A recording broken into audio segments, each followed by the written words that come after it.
recording studio राजा सोनवर्षा बनसी के संग पकड़ली तकी कर मनसी जाय छी गे की कर मनसी जाय छी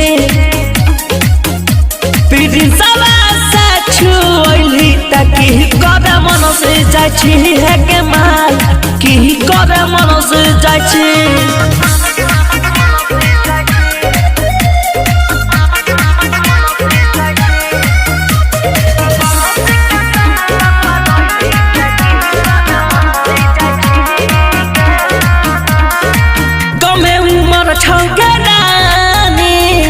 गढ़न मन पानी बहने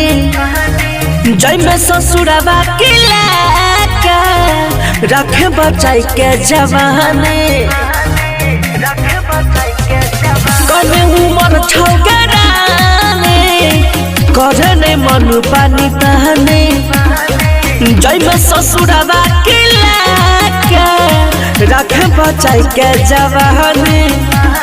गोरावा गोलावा से पानी नहीं ला जाय छी तकी कर मनसी जाय छी गे की कर मनसी जाय छी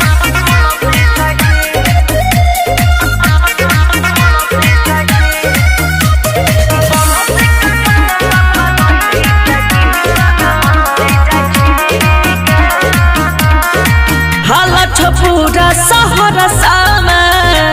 गेलो रही सोना बरसा तोरे चक्कर में गरानिया चलल लाठी भरसा हाला छपूरा सहरसा गेलो रही सोना बरसा तोरे चक्कर में गरानिया चलल लाठी भरसा अजहिया